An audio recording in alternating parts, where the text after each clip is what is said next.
Hath not a Jew eyes? Hath not a Jew hands, organs, dimensions, senses, affections, passions? If you prick us, do we not bleed? If you tickle us, do we not laugh? If you poison us, do we not die?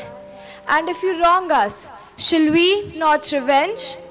Any literary event is incomplete without a reverence to the perennial works of the immortal bard, the one and only William Shakespeare. As a sweet culmination to the second day of Vishwajyot's Cafe, we bring to you from the great literary scholar's depiction of the classic Merchant of Venice performed by the students of grade 9 and 10.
Antonio, a Christian merchant of Venice, has a friend, Bassanio, who is interested in marrying Portia, a rich and noble lady from Belmont. But Bassanio is not a wealthy person and needs a loan to travel to Belmont to seek the hand of Portia. Knowing that Antonio is a good friend and wealthy, Bassanio makes a deal with Shylock, a Jewish moneylender, to grant him a loan of 3,000 ducats. Antonio stands guarantee for the loan. But Shylock has a long-standing enmity with Antonio. He sees this loan as an opportunity to trap Antonio. He agrees to the loan and money for 3 months. But on the condition that if Bassanio is not able to pay the money on time, then Shylock would have right to cut off a pound of flesh nearest to the heart of Antonio. Antonio is confident that his ships will come with profit long before this time, agrees to the bond. So let us see how the action plays out now.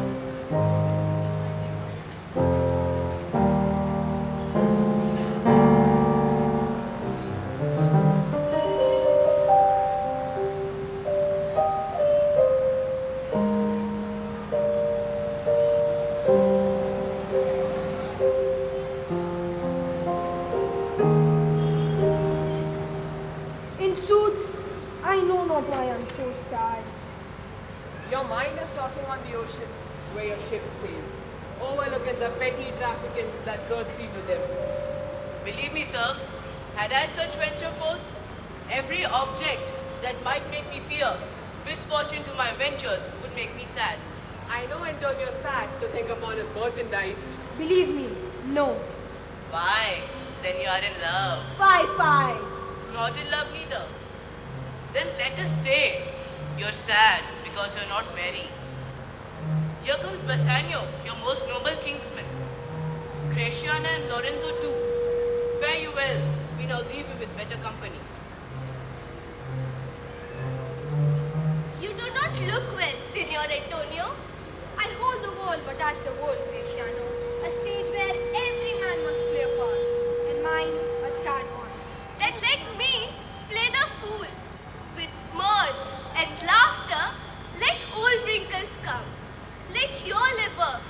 rather heat with wine than your heart cool with mortified groans. Why should you, sow with life's hope, sit like your grandsire and duel with sleep? I tell thee what, Antonio, there are men who to a willful stillness entertain, wishing their stillness not dressed as wisdom, as if who should say, I am Sir Oracle. When I open my lips, let no dog bark. I know these mute men were reported wise, but then if a word slips off their tongues, they'd be called fools. Tempt not fate, and fish not with this melancholy bait. Come, good Lorenzo, fare you well a while. I'll finish my exhortation to you after dinner. I must be one of those dumb wise men, for Graciano never lets me speak. Graciano speaks an infinite deal of nothing, more than any man in all Venice. His reasons are as 2 grains of wheat, eating 2 bushels of chaff. You shall seek all the day, and when you have them, they are not worth the search. Well, tell me now, what lady is the same to whom you swore a secret pilgrimage? To you, Antonio, I owe the most in money, and I have a warranty to unburden all the plots and purposes, how to get clear of all the debts I owe. I pray you, good Bassanio, let me know it. If it stand, be assured my purse, my person, lie all unlocked to your occasion. Do but say to me that what should I do, that in your knowledge may by me be done. Therefore speak. In Belmont is a lady, richly left, and she is fair, fairer than that the word, of wondrous virtues. Her name is Portia, nothing undervalued. To Cato's daughter, Brutus's Portia, renowned suitors and her sunny locks, hangs on her temples like a golden fleece. Oh, my Antonio, had I but the means to hold a rival place with one of them. Therefore, go forth. Try what my credit can and menace do, that shall be racked even to the uttermost, to furnish thee to fair Portia.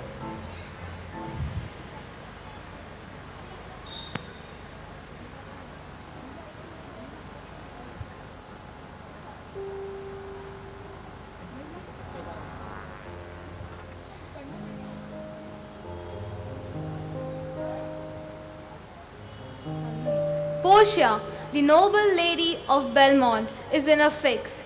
Her father, before his death, arranged a lottery of 3 caskets, one each of gold, silver, and lead. The person who would choose the casket in which a portrait of Portia is kept wins her hand in marriage. A number of suitors have arrived. Portia discusses them and their qualities or lack of it with Nerissa, her waiting woman.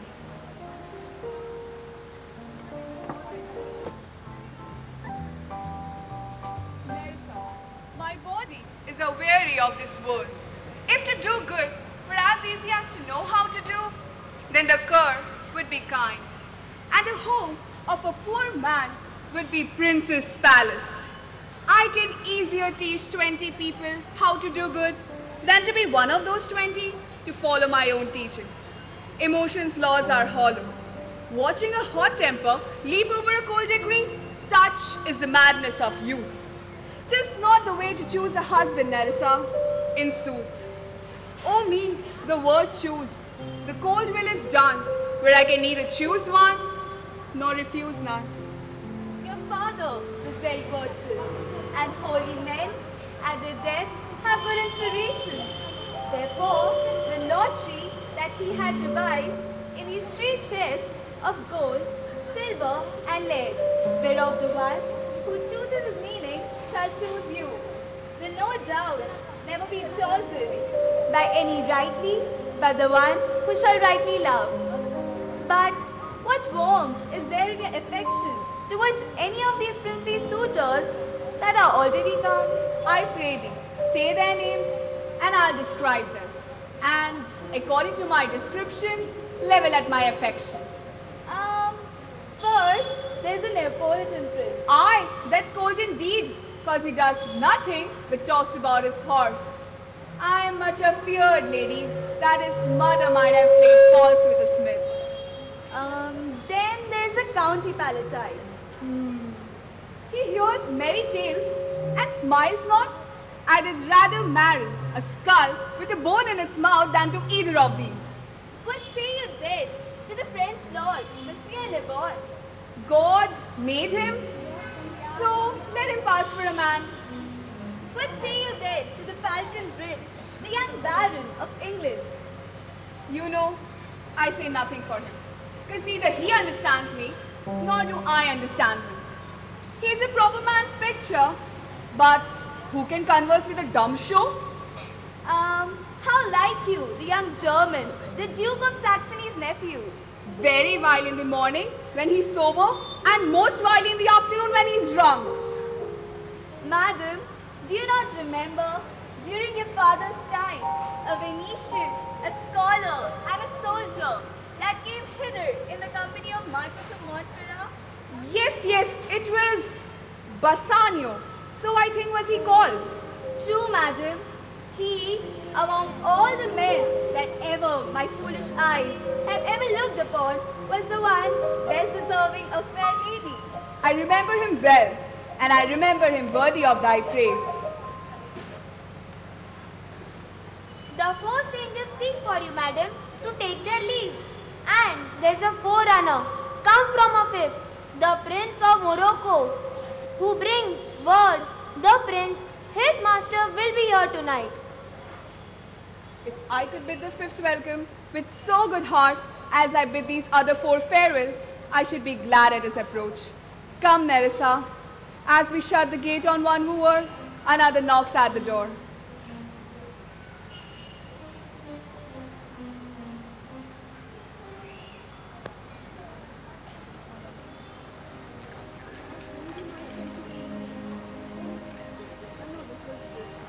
Shylock, the Jew, Antonio, the merchant, discuss the term of the loan, which brings out the animosity between the Jew and a Christian merchant.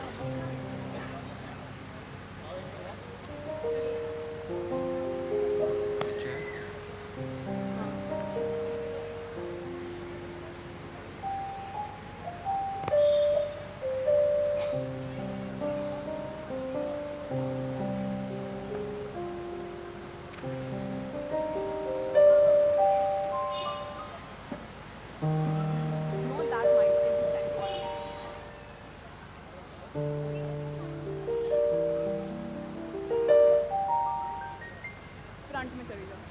Go for the frontal mic. Yeah, go right in front.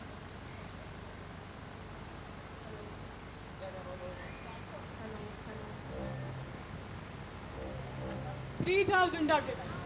Well, I serve for 3 months, for 3 months.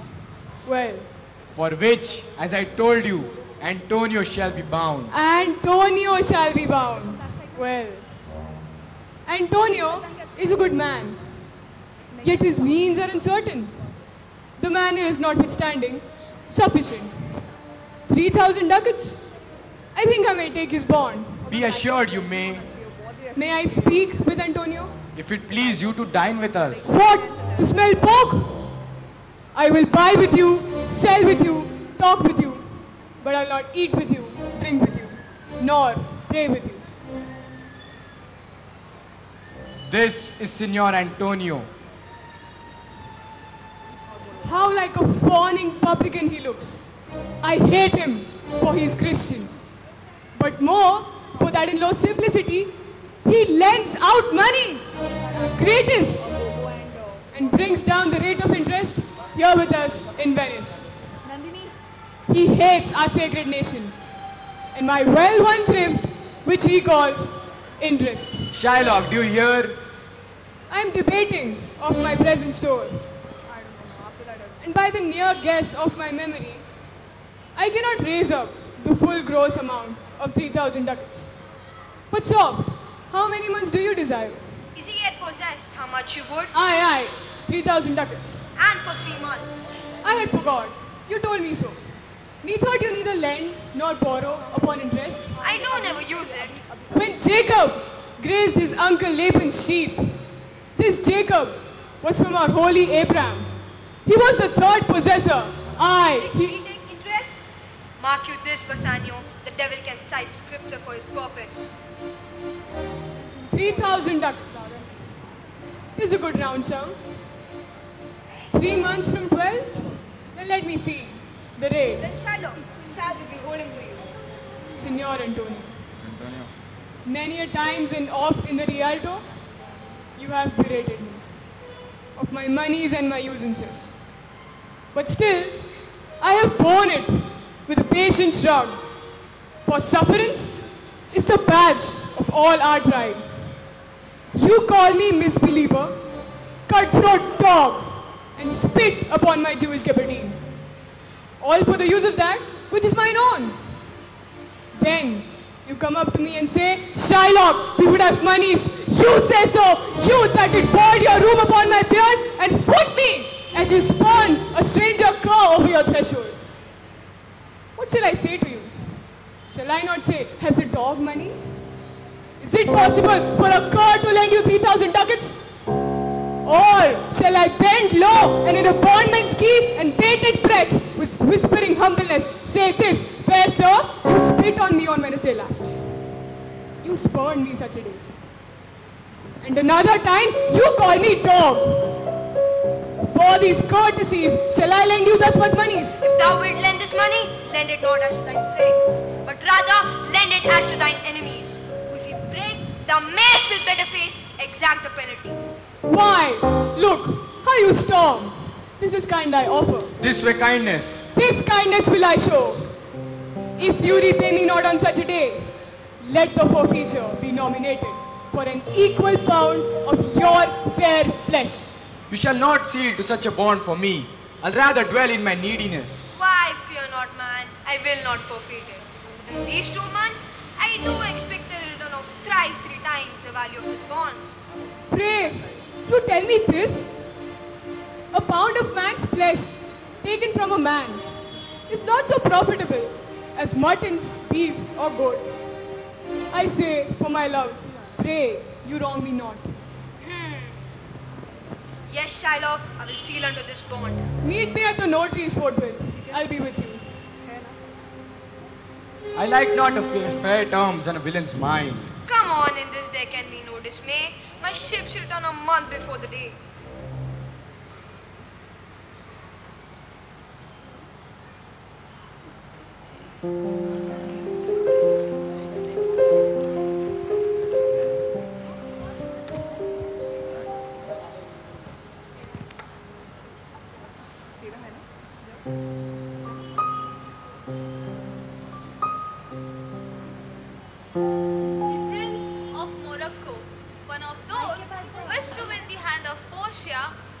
expresses his bravery and determination to win her.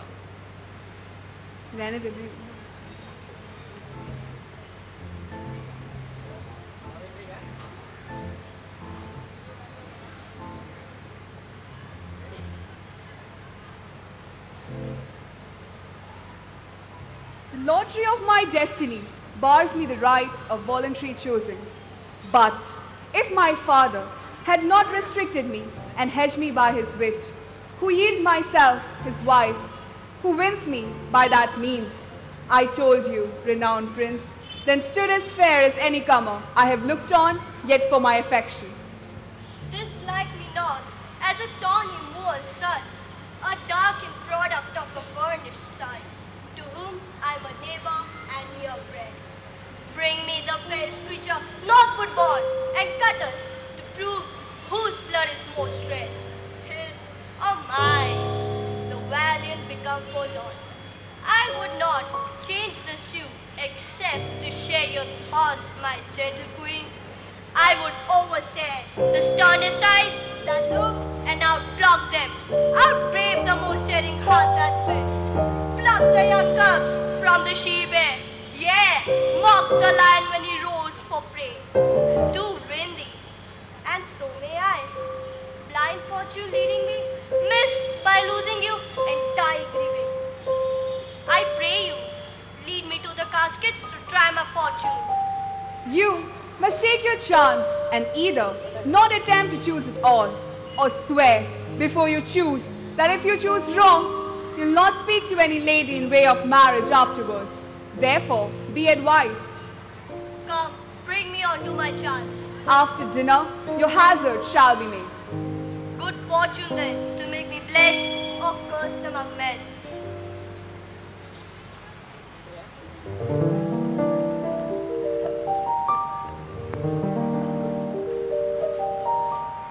Lancelot, a young man, Shylock's servant, meets his old blind father, Gobbo, who wishes a better future of his son. Lancelot is contemplating leaving Shylock's service, as he's been not treated well, and wishes to serve Bassanio.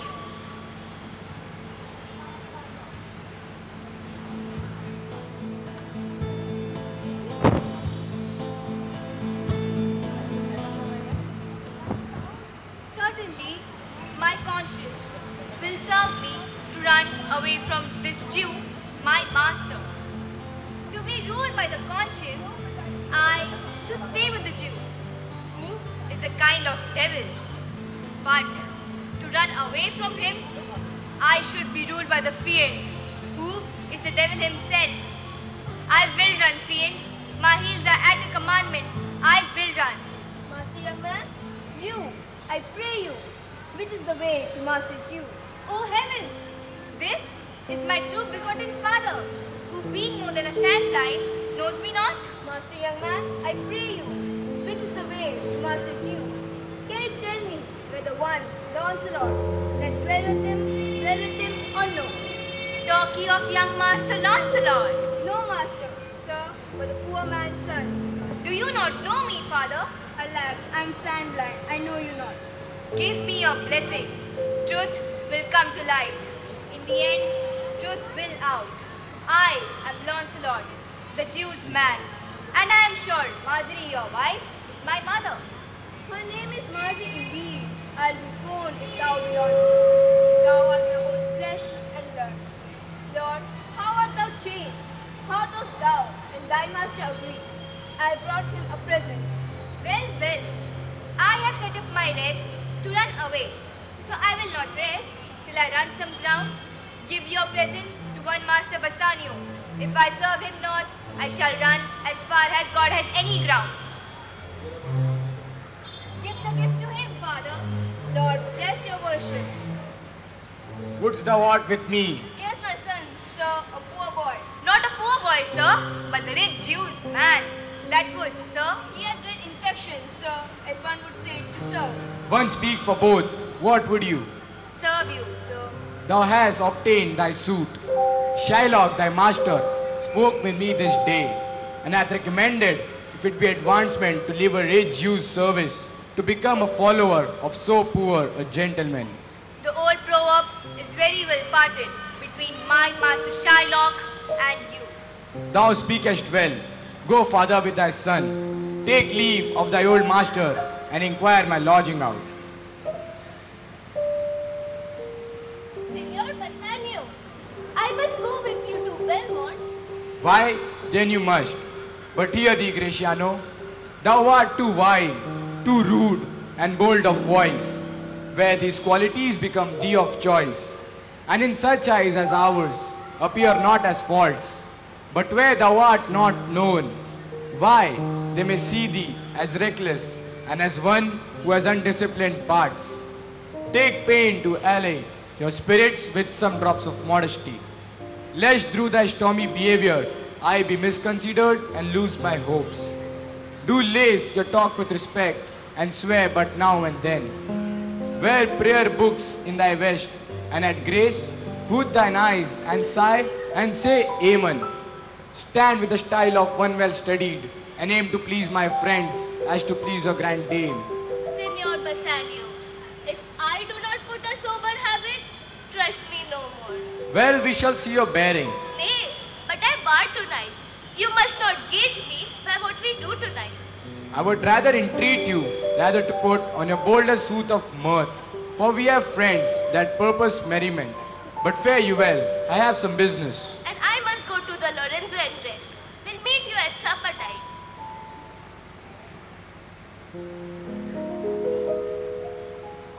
The lights off नहीं हो रहा है.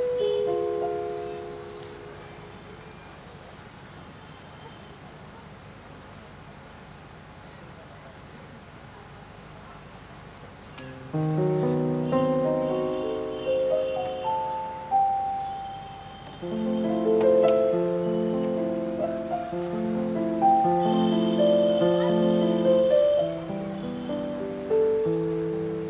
relationship between Jessica, Shylock's daughter, and Lorenzo, who love each other, is revealed. They plan to elope with Shylock's jewels and money.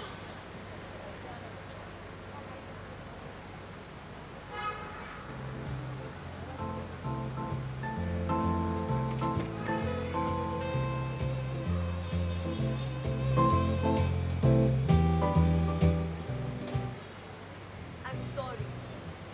I'm sorry. Thou will leave my father's son. There is a ducat for thee.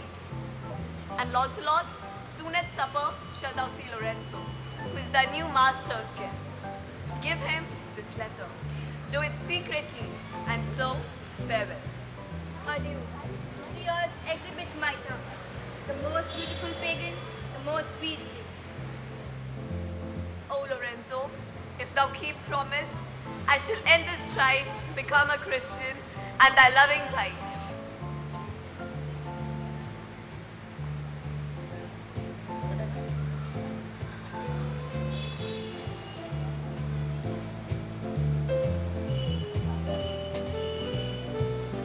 Lorenzo and his friends are busy preparing for the masked ball, organized by Bassanio.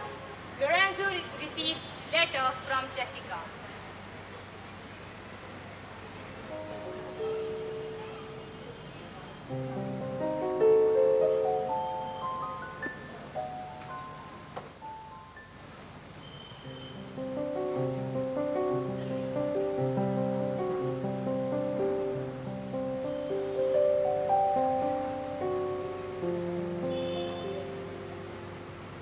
Nay, we'll slink away in supper time, disguise us at my lodging, and return all in an hour. It is but not 4 o'clock, and we have 2 hours to furnish us.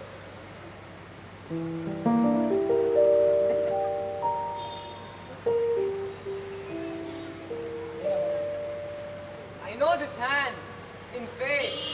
It is a fair hand. Love news in faith. Hold here. Take this. Tell gentle Jessica that I will not fail her. Speak it privately.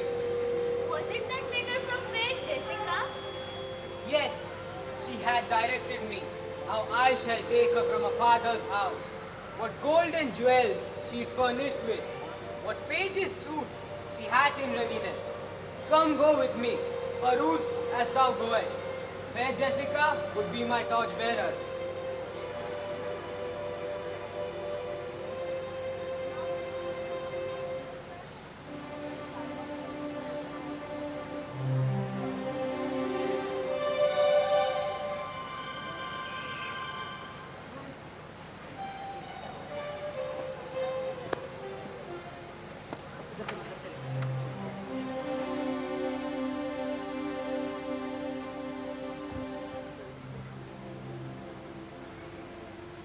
Lorenzo plans to elope with Jessica with the help of Launcelot.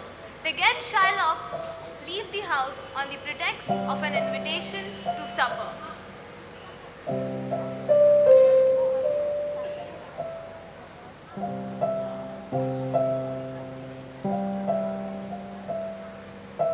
Jessica! Jessica! Call you. What is your will? Jessica, I'm bid for to supper. Here are my keys. Jessica, look to my house. I am right loath to go. There is some ill brewing towards my rest. I beseech you, sir, go. My young master doth expect your approach. I will not say that you shall see masks. What? Are there masks? Jessica, hear you me. Thrust not your head onto the public street to gaze upon Christian fools with vanished faces. Mistress, look out at window for all this. Perhaps I'll return immediately. Do as I bid you. Shut the doors after you. Farewell. And if my fortune be not crossed, I have a father, and you a daughter lost.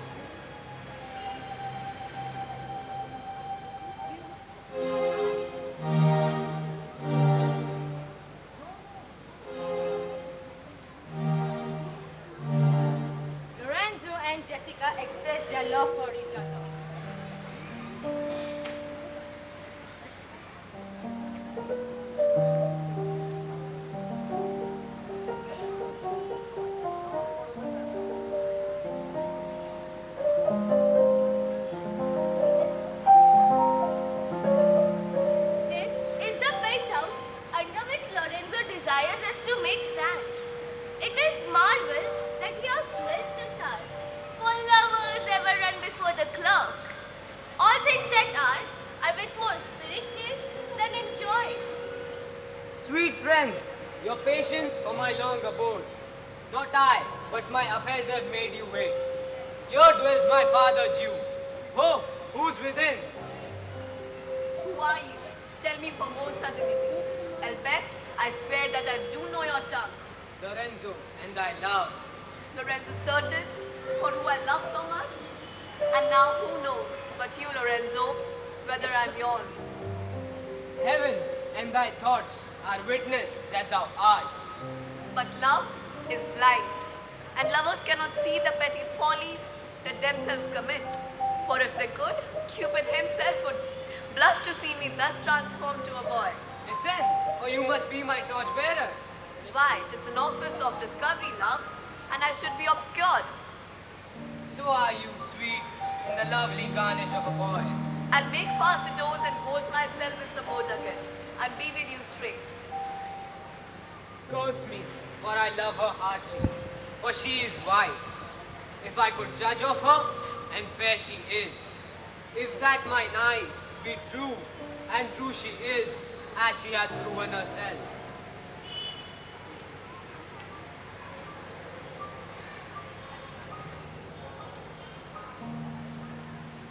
Fie, Graciano. Where are all the rest? The wind has come about, so no mass tonight. Bassanio will presently go aboard. I'm glad on it. I desire no more delight than to be under sail and gone tonight.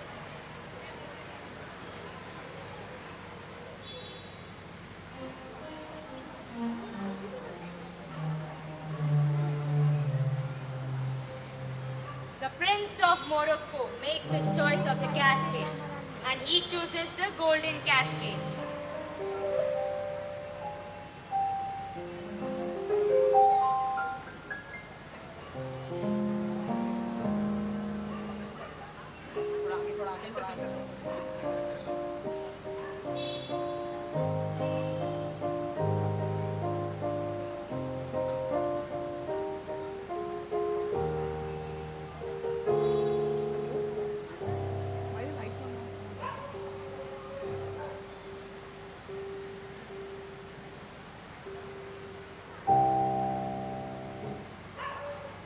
Quick, draw the curtain and discover these several caskets to this noble prince.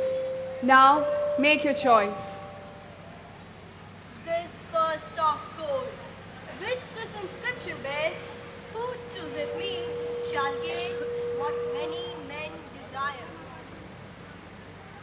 Second, silver, which this promise carries, who chooseth me shall gain as much as he deserves.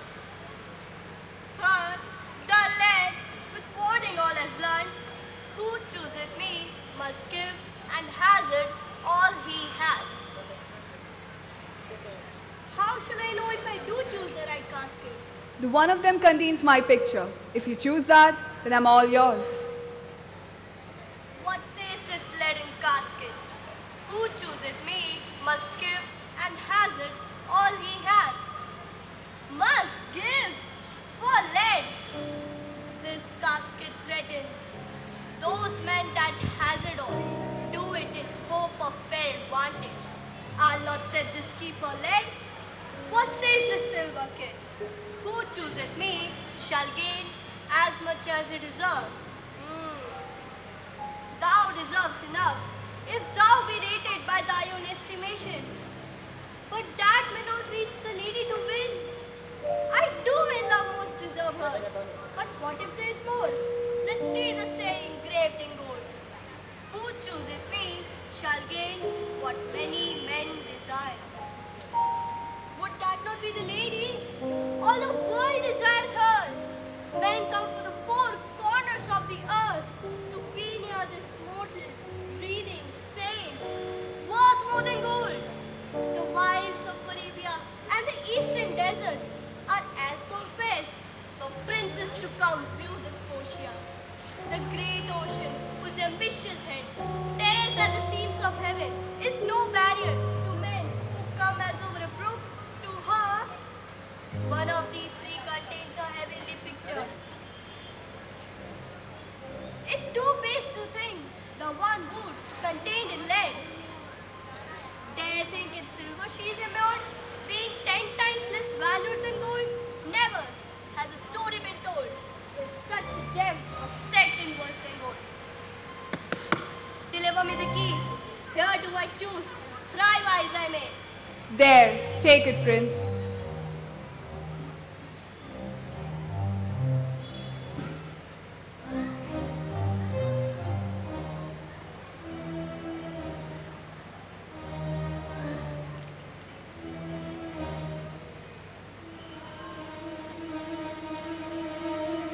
There's a scroll written. I'll read the writing.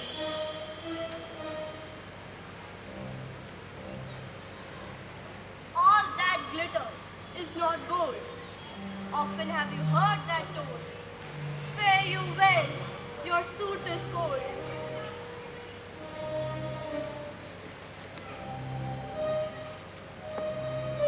Cold indeed, and labor lost. Then Portia, adieu, thus lose us apart. A gentle riddance. Draw the cloth.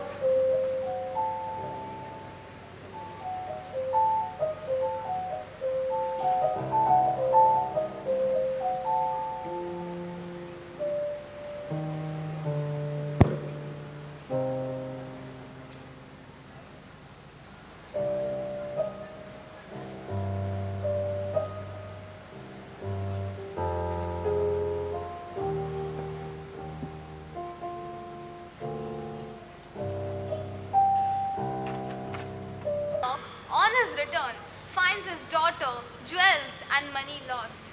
He is upset that his daughter has eloped with a Christian and stolen from him. A rumor goes around that Antonio's ships have been lost in the English Channel.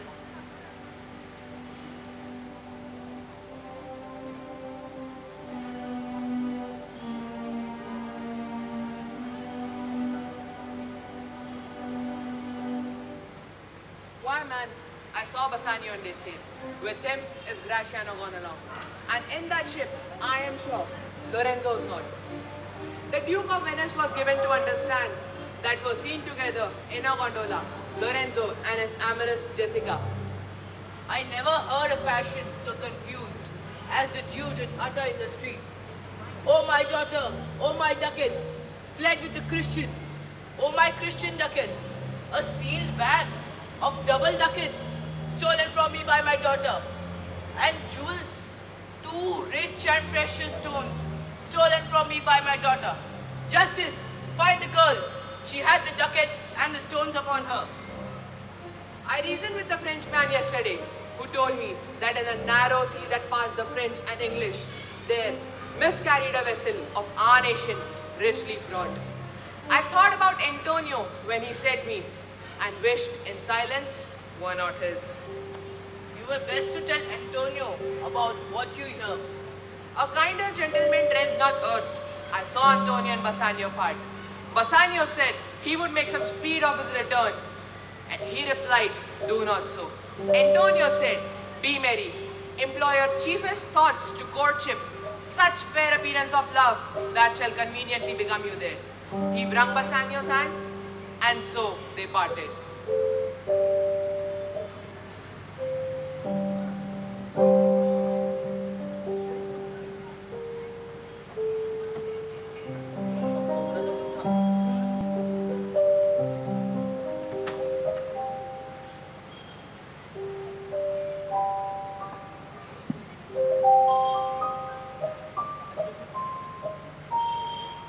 The Prince of Aragon makes his choice of the cascade, and he chooses the silver cascade.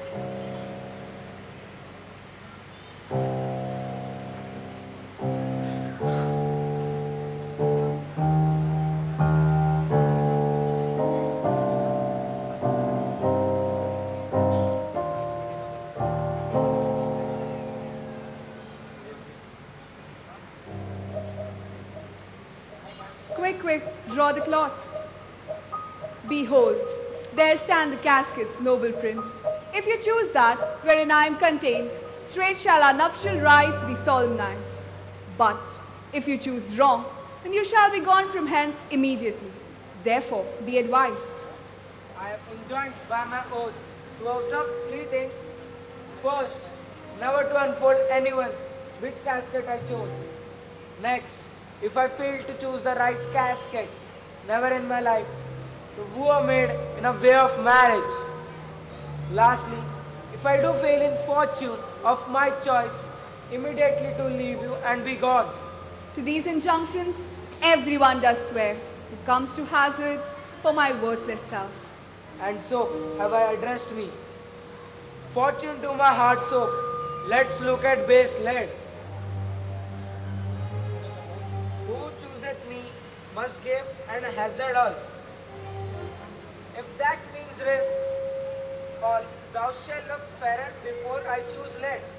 What says the golden chest? Let me see. Who chooseth me shall gain what many men desire. They choose by show the barbarous multitudes that see not more than a fond eye doth teach. Prying not into the interior, willing, I will not jump with them. Let's do that then. Thou silver treasure house. Who chooseth me shall gain as much as he deserves. Well said, for who should trick fortune without the stamp of merit? Dignity deserves honor. The true seed of honor is gained by merit of the bearer. But to my choice, who chooseth me shall gain as much as he deserves. I will assume that I deserve the best. Give me a key for this. There, take it, Prince.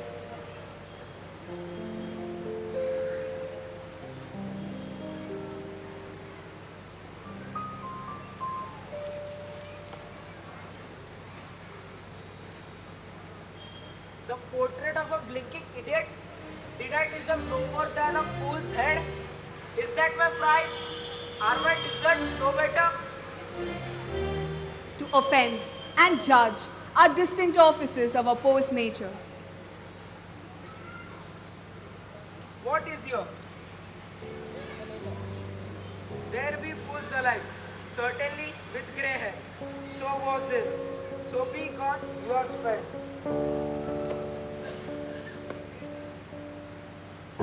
Thus had the candle sing thee moth. Oh, these deliberate fools, when they come to choose, they have their wisdom by their wit to lose. Madam, there is alighted at your gate a young Venetian. He bringeth sensible regrets, gifts of rich value. Yet I have not seen so likely an ambassador of love. A day in April never came so sweet. No more, I pray you, for I long to see the quick Cupid's post that comes so mannerly. Bassanio, Lord Love, if thy will it be.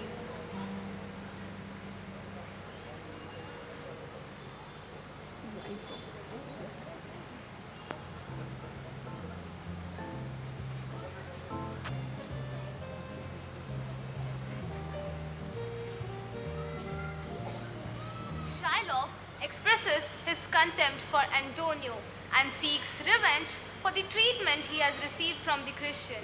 He is happy about the rumors of Antonio's losses at sea.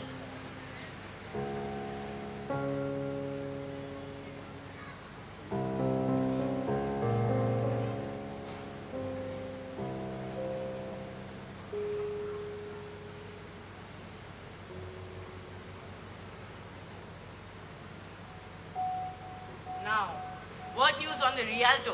Why, it yet lives there unchecked that Antonio hath a ship rich laden, wrecked at the narrow seas.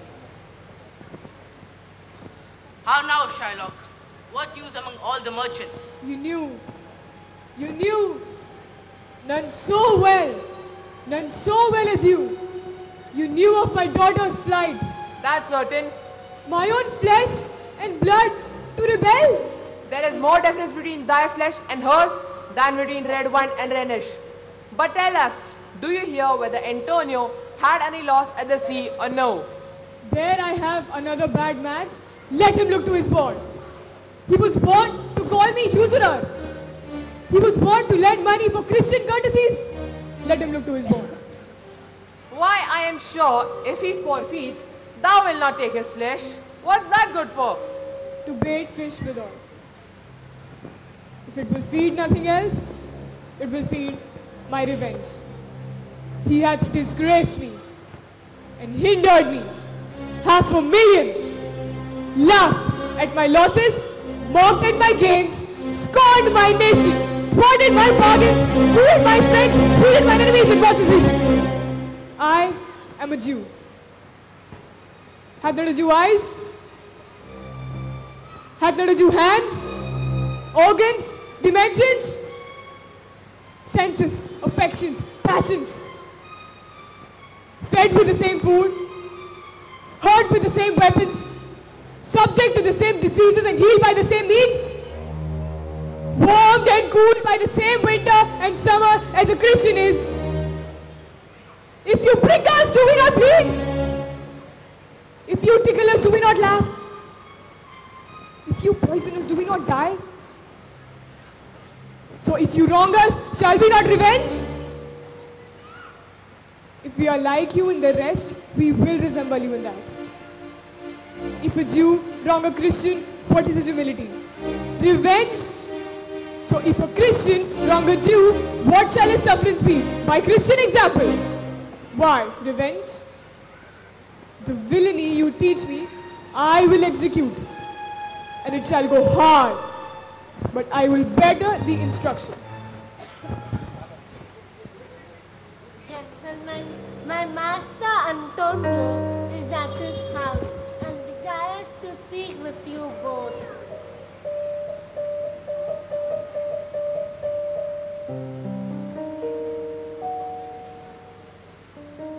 How now, Tubal? What news from Genoa? Hast thou found my daughter? I often came where I did hear of her, but cannot find her.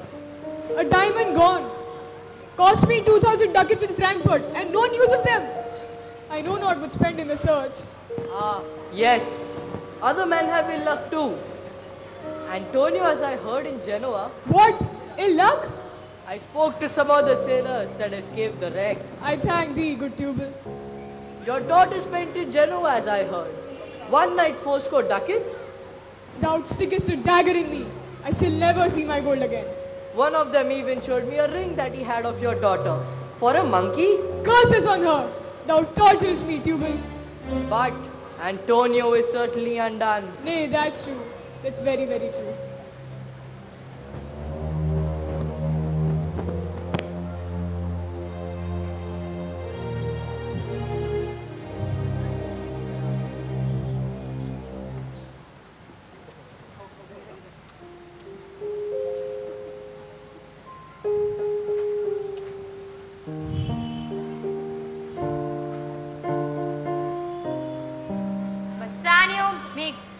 Bassanio chooses a leaden casket which contains Portia's portrait. Bassanio and Portia celebrate by dancing. At this movement, Jessica and Lorenzo arrive in Belmont. Salarino comes with the bad news that there is no news of Antonio's ships and that Shylock's insisting that the bond should be executed.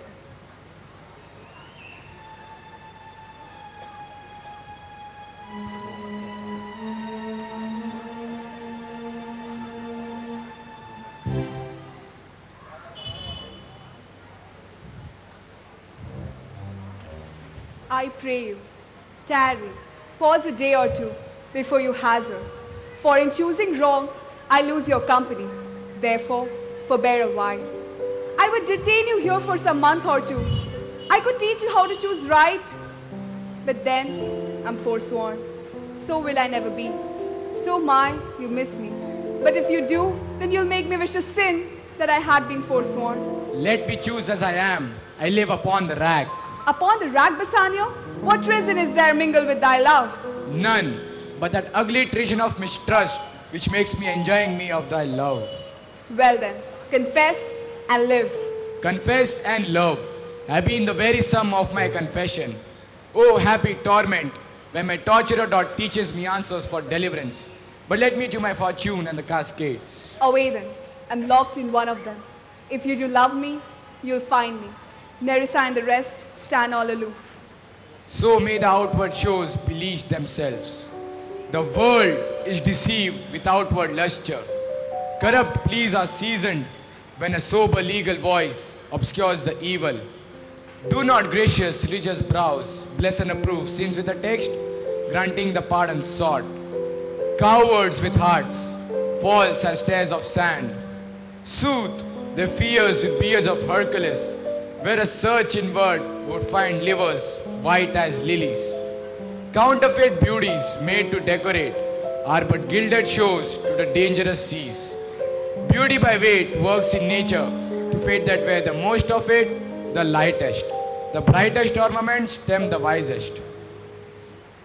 Therefore then thou gaudy gold, hard food for Midas, I will none of thee. For none of thee, thou silver currency, a servant to everyone. But thou meager lead, thy paleness moves me more than eloquence, and here choose I, joy be the consequence. O love, be moderate, allay thy ecstasy, scan the sexes. I feel too much of thy blessing.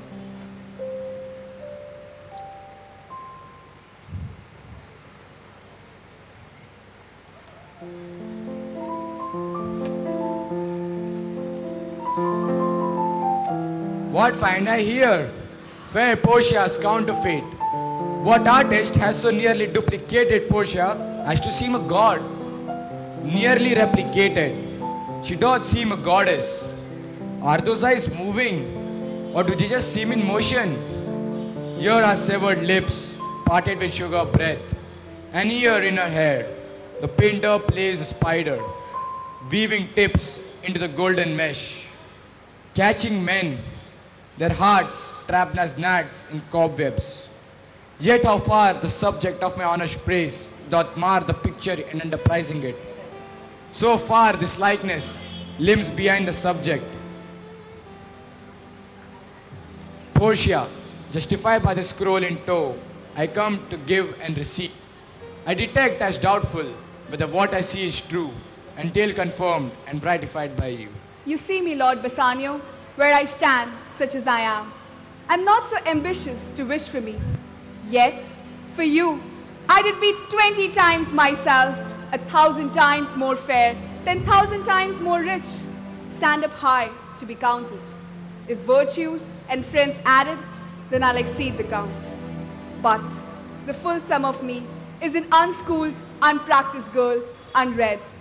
Yet, not so old, nor so dully bred that she can't learn. Happily, she accords these home, these aids to you, her governor. They are all yours, my lord. But be warned, I give them all with this ring, which if thou lost or given away, then you shall rue your love, and then I might cry out against you. Madam, you have bereft me of all words. When this ring parts from this finger, then life parts from hence. Then be bold to say Bassanio's dead. My lord and lady, it's now our time to cry. Good joy, my lord and lady. Signor Bassanio and my gentle lady, I wish you all the joy that you can wish, for I know you can wish me none.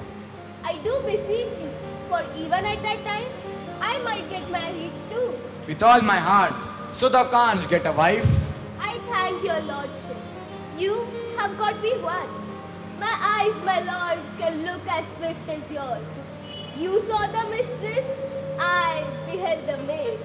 I got the promise of this fair one here to have her love, provided that your fortune achieved her mistress.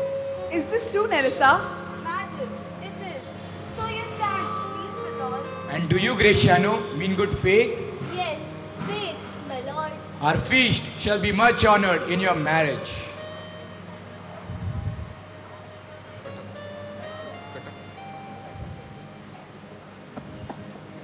निकाल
purpose was not to meet you here, but meeting with Salarino. By the way, he did entreat me past all saying, nay, to come with him along. Your hand, Salarino. What's the news from Venice? How about that royal merchant, good Antonio? There are some shrewd contents in this paper that steals the color from Bassanio's cheek. With leave, Bassanio, I'm half yourself, and I shall have the half of anything which this paper brings to you. Sweet Portia, here are few of the unpleasant words that ever blotted paper. I should have told you that was worse than nothing.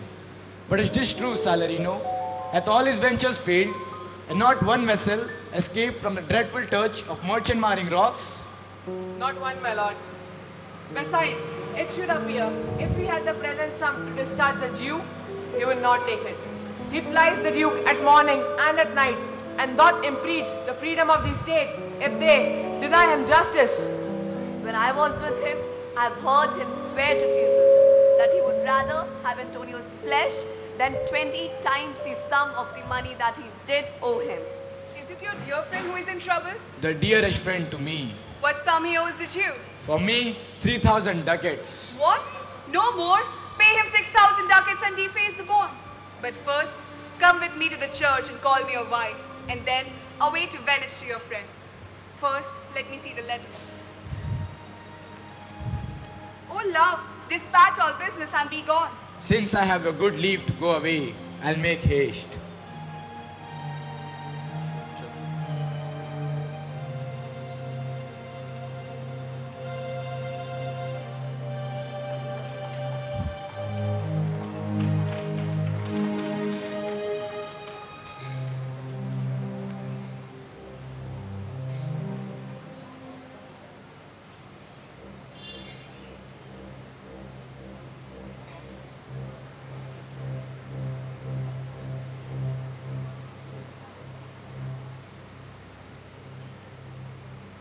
Shylock is adamant that he will have the execution of the bond and appeals to the Duke of Venice for justice.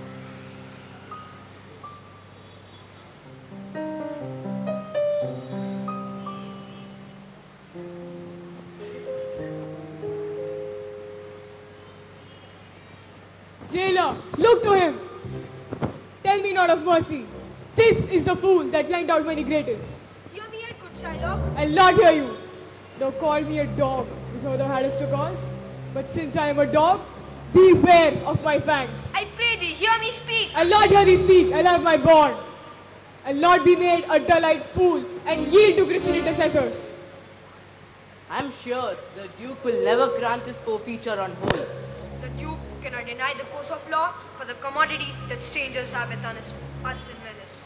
If it be denied, will much impeach the justice of the state, since that the trade and the profit of the city consisted of all nations.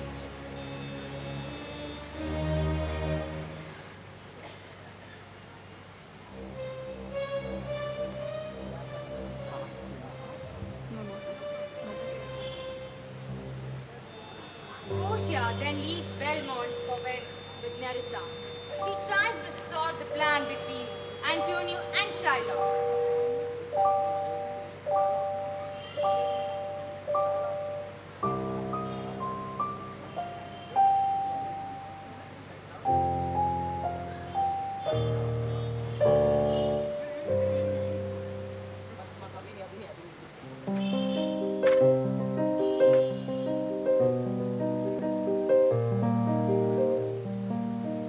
Lorenzo, I commit into your hands the husbandry and manage of my house.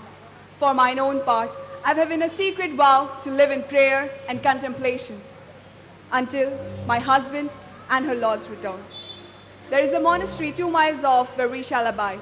Madam, with all my heart, I shall obey you in all fair commands. My people do already know my mind and will acknowledge you and Jessica in place of my husband and myself. I wish your ladyship all hearts content. Come, Nerissa. I have work in hand for you which you yet not know of. We shall see our husbands before they think of us. Shall they see us? They shall, Nerissa, but dress in such clothes that they so tricked shall think each of us goes with that we lack. I bet thee, Nerissa, that when we are dressed as young men, I'll prove to be the prettier one. And I'll let my dagger ride at my side with a braver grace. And till quaint lies her worthy ladies seeking my love, and I denied. And then they fell sick and died. And then I'll repent saying, I'm sorry, I had killed them. My mind lacks not new tricks to play on these bragging jacks. Why? Shall we turn to men? Fie, what's question that? I'll tell you all my device once I'm in my coach.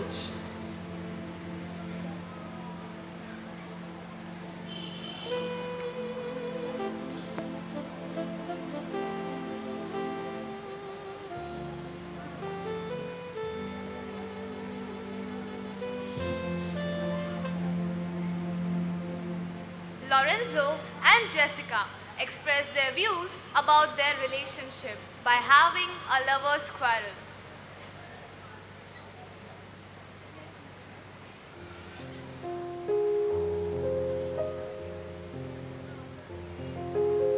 There is but one hope in it that can do you any good.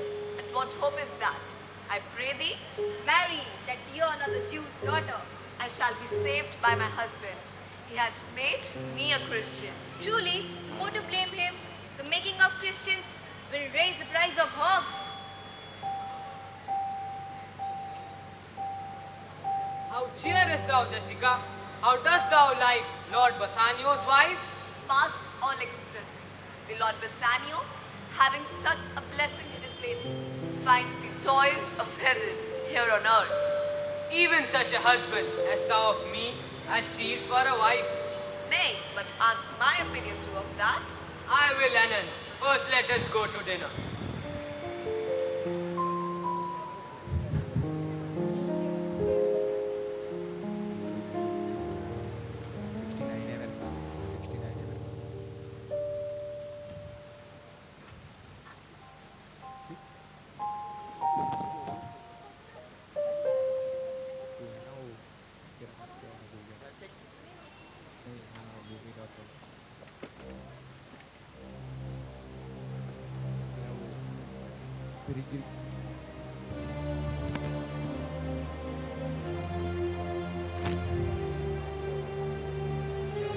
Shylock and Antonio appear before the court of Duke of Venice.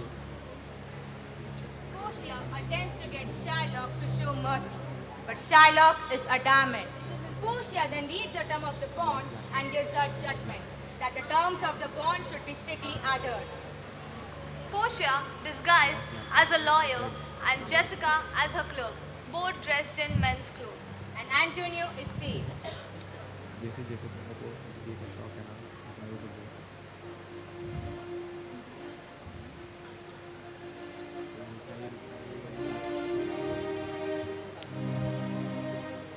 What?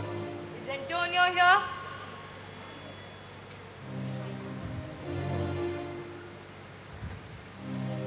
Ready, so please your grace. I'm sorry for thee. Thou art come to answer a stony adversity. Go one and call the Jew to the court.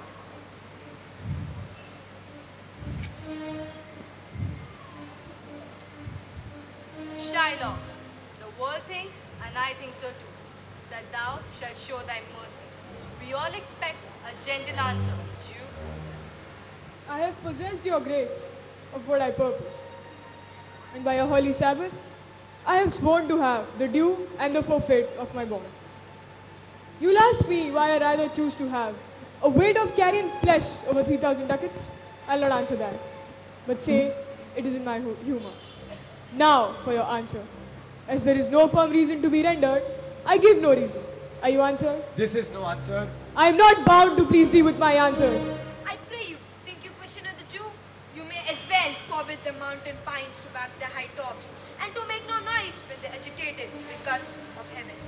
Let me have judgment, and the Jew is fair. For 3,000 ducats, here is 6. I would have my bond. How shalt thou hope for mercy? Rendering none? What judgment shall I dread? Doing no wrong? You have among you many a purchased slaves, which like your asses and your dogs and mules, you use in abject labor, because you bought them. Shall I say to you, let them be free? Marry them to your heirs? Let their beds be made as soft as yours. Let their palates be seasoned with such viands. You will say, the slaves are ours. So do I answer you. The pound of flesh which I demand of him is dearly bought is mine, and I will have it. If you deny me that, fie upon your law.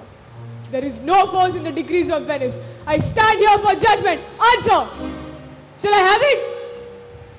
Upon my power, I may dismiss this court, unless Valerio, a learned doctor, whom I have sent for to determine this, come here today. I'm a tainted sheep of the flock, treated for death. The weakest kind of fruit drops earliest to the ground. And so, let me. Come you from Padua, from Valerio? From both, my lord. Valerio greets your grace.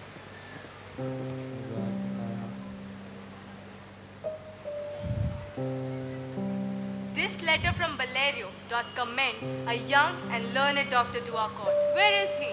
He attendeth here, hard by, to know your answer, whether you'll admit him. With all my heart. Go, give him a courteous conduct to this place. I am very sick. A young doctor of Rome, his name is Balthazar. He is furnished with my opinion, which, bettered with his own learning, comes at my importunity to fill up your gracious request in my stead. I leave him to your gracious acceptance. You hear, learned Valerio, what he writes? Come you from Padua. I did, my lord. Are you acquainted with the difference that holds this present question in the court? I'm informed thoroughly of the cause. Is your name Shylock?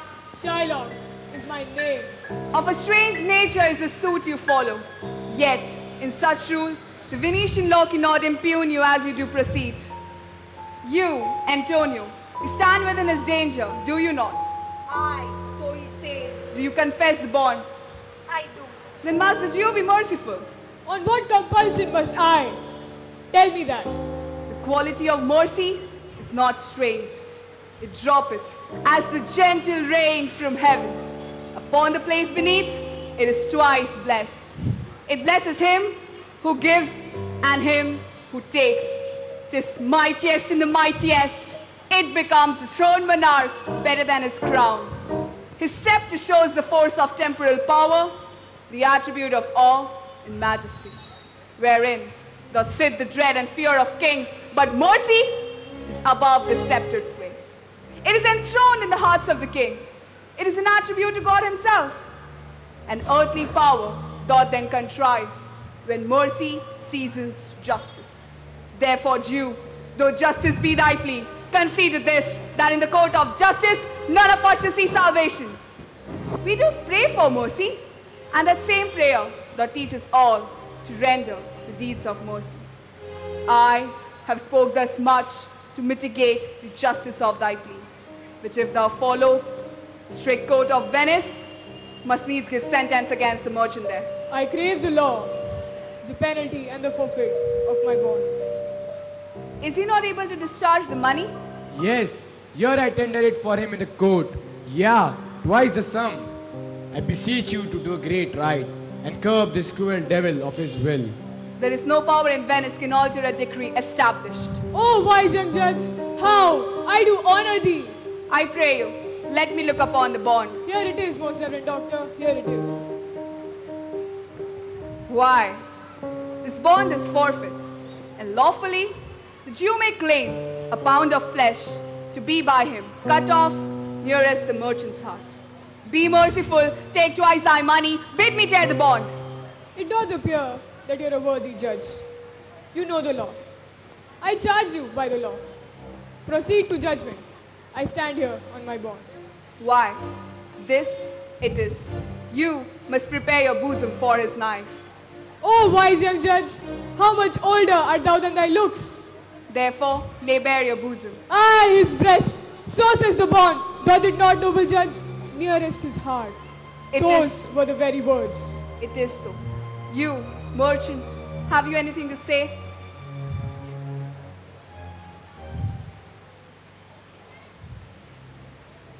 I'm well prepared, Bassanio. Beneath, give me your hand and Fare you well. Grieve not that I have fallen to this for you. For with this, fortune shows herself more kind than is her custom. Of her use is to let the wretched man end in a path bind, outliving his wealth, viewing with hollow eye and wrinkled brow, the hopeless shallow end of poverty, and from such lingering penance suffering, doth she take my breath. Tell your wife of the process that did bring me to this end, and speak me fair in death. If the Jew cut the vulnerable part, I'll pay it instantly with all my heart. Antonio, I am married to a wife which is as dear to me as life itself. But life itself, my wife and all the world are not with me esteemed above thy life. Your wife would give you little thanks for that if she were by to hear you make this offer. I have a wife who I protest and love. I wish she were in heaven, so she could entreat some power to change this cursed Jew. It is well you open it behind her back. The wish would else make an unfight house. These be the Christian husbands. We trifle time, I pray thee, pursue sentence. A pound of that same merchant's flesh is thine. The court awards it, and the law does give it. Most rightful judge, a sentence, come, prepare. Tarry, Jew. There is something else. The bond doth give thee here no jot of blood. The words expressly are a pound of flesh. Is that the law? Thyself shall see the act, for as thou urgest justice, be assured, thou shalt have justice more than thou desirest. Give me my principal, and let me go. Here is the money. Soft, Jew shall have all justice. Therefore, be prepared. Shed thou no blood, nor thou cuttest less or more than just a pound. If thou cuttest less or more than just a pound, thou diest, and all the goods confiscate. I take this offer then. Pay the bond twice, and let the Christian go. I have it ready for thee. Here it is. He hath refused it in the open court. He shall merely have his justice and his bond. Shall I not barely have my principal? Thou shalt have nothing but thy forfeiture. Then, I'll stay no longer. Tarry, Jew. The law hath yet another hold on you. It is enacted in the laws of Venice that if it be proved against an alien that by direct or indirect means he seeks the life of any citizen, the party against which he doth contrive shall seize one half his goods. The other half comes to the privy coffer of the state. And the life of the offendant lies in the mercy of the Duke. Down there, beg the mercy from the Duke. I pardon thee thy life before thou hast me.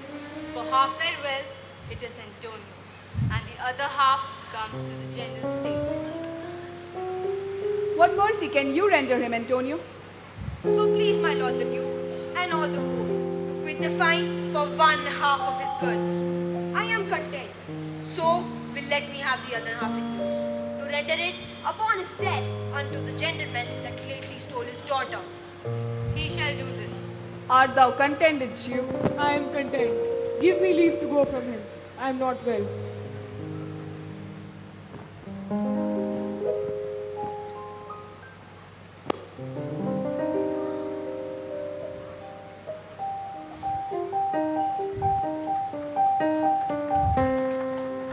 Most worthy gentlemen, I and my friend have been this day acquitted of grievous penalty in lieu of 3,000 ducats due unto the Jew.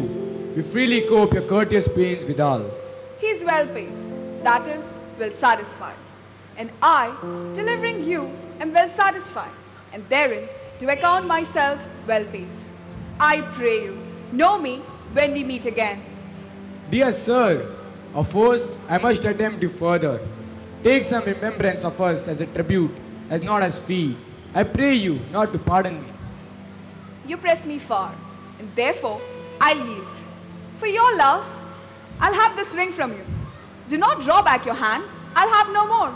And you in love shall not deny me this. This ring, good sir, I'll not shame myself to give you this.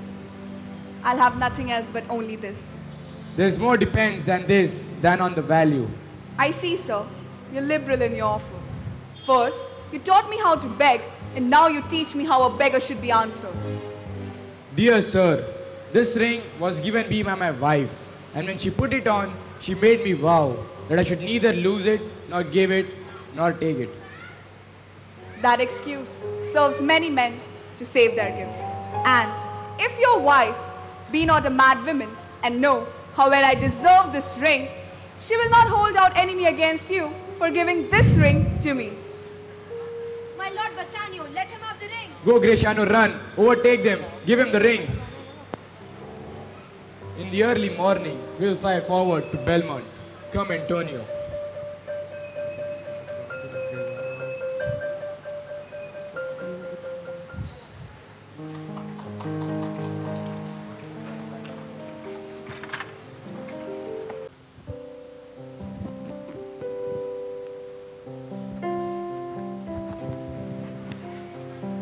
Bassanio and Greciano give their rings to the lawyer and the clerk as a sign of their gratitude.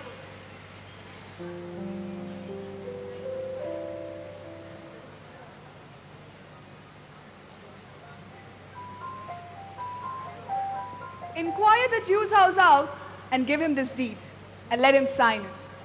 We'll away tonight and be a day before our husband. This deed must be well welcomed by Lorenzo. Fair sir, my Lord Bassanio, upon more advice, had sent you here this ring. This cannot be. I accept it most thankfully, and so I pray you tell him. Furthermore, I pray you show my youth old Shylock's house. That will I do. I'll see if I can get my husband's ring, which I did make it swear to keep forever. Thou mayest, I warrant. Come, good sir, will you show me to this house?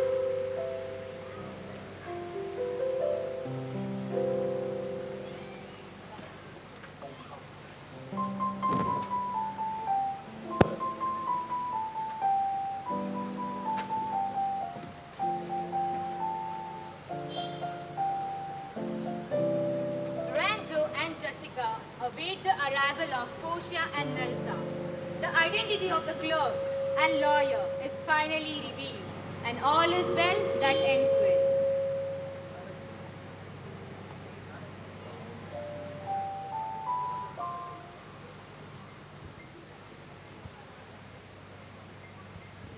The moon shines bright. In such a night, did Jessica steal from the wealthy Jew, and with an unthrift love did run from Venice as far as Belmont. In such a night, did young Lorenzo swear he loved her well, stealing her soul with many vows of faith, and never a true one. I would outnight you, did nobody come. But hark, I hear the footing of a man. My mistress will, before the break of day, be here in Belmont. Who comes with her? None but a holy hermit and a maid. I pray you, is my master yet returned? No, he is not. Nor have we not heard from him. I pray you, your mistress is at hand, and bring your music forth into the air. I'm never merry when I hear sweet music. The reason is your spirits are attentive. The man that had no music in himself, nor is moved by the concord of sweet sound, is fit for treasons, stratagems, and spoil. Let no such man be trusted. Mark the music.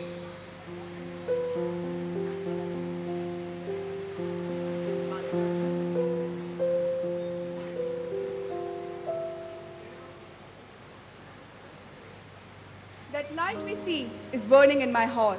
So shines a good deed in this naughty world. When the moon shone, we did not see the candle. So does the greater glory dim the less.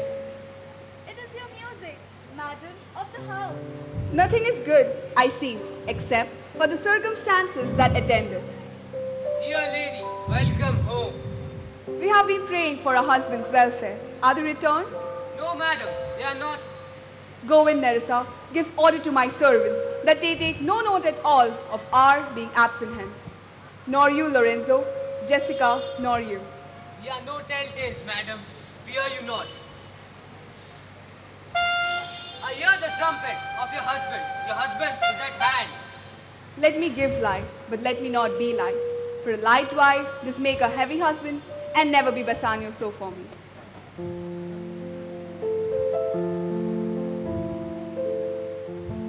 You welcome home, my lord. Give welcome to my friend. This is the man. This is Antonio. So, you're welcome to our house. By yonder moon, I swear you do me wrong. In faith, I gave it to the judge's clerk. A quarrel already? What's the matter? About a hoop of gold. A paltry ring that she did give me. What talk you of the value? You swore it to me when I gave it to you, that you would wear it till your hour of death. You should have been respective and have kept it. Gave it to a judge's clerk. Now, by this hand, I swear I gave it to a youth. A kind of a boy, a little scrub boy, a prating boy who begged it as a fee. I must be plain with you. You were to blame to part with your wife's first gift when she came with her oaths and stuck it unto your finger, riveting her faith unto your flesh. I gave my love a ring, and he swore never to part with it or let it fly from his finger. If you would have known the virtue of the ring, or the lady who gave you the rings, or your own honor to contain the ring, you would not have parted with it. What kind of a reasonable man would not so retain it with zeal, so no one ever finds it? I bet my life, Nerissa, some woman has that ring. Why? I have best to cut my left hand off, and I swear I lost the ring defending it. What ring gave you, my lord? If I could add a lie unto a fault, I would deny it. But you see, my finger hath not the ring upon it. It is gone. Even so void is your false heart of truth. By heavens, I'll not come to your bed until I see the ring. Nor I in yours till I see mine.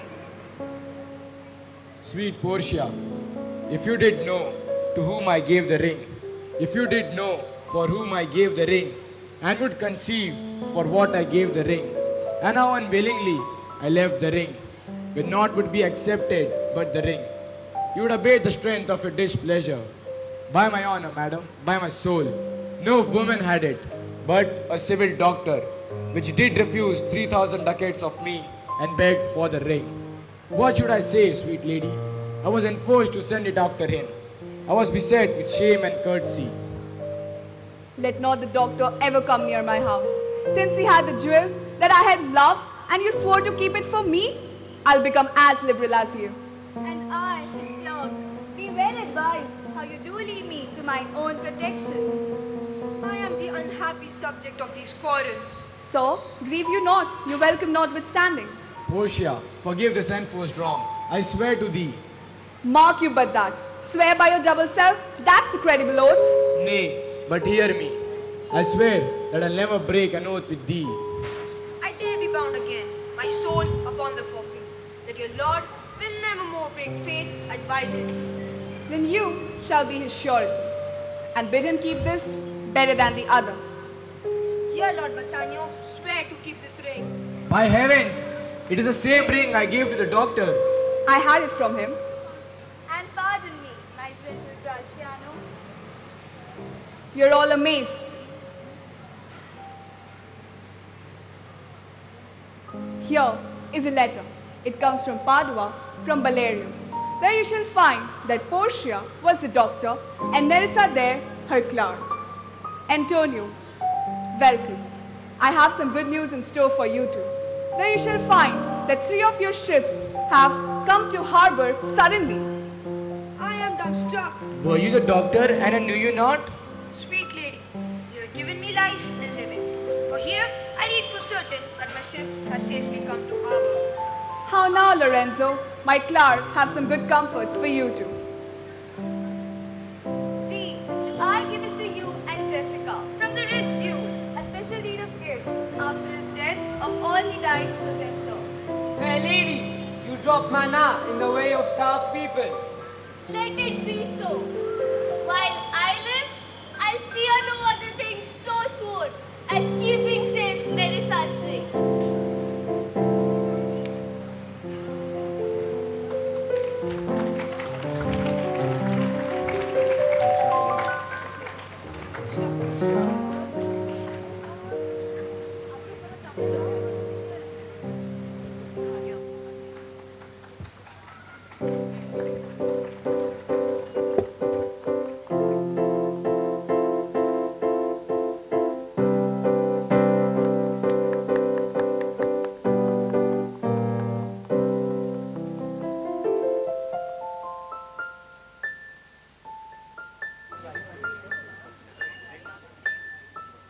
Children, kindly be on the stage. It is very difficult to do what you did. 1.5 hours of act. But with such precision, big round of applause to the 10th graders and 9th graders of Vishwajyot. Very well done, very, very well done. With this, we come to an end to today's program. A big-hearted thanks to all present here. May we all rise for the national anthem.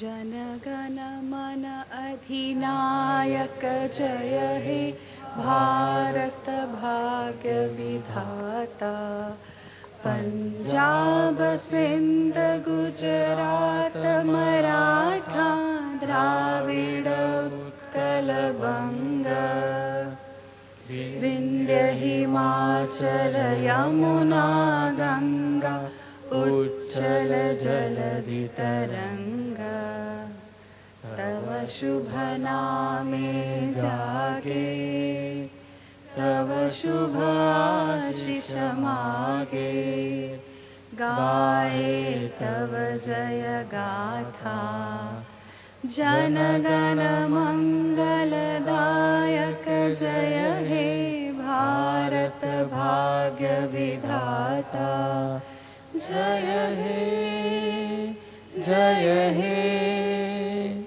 जय हे जय जय जय जय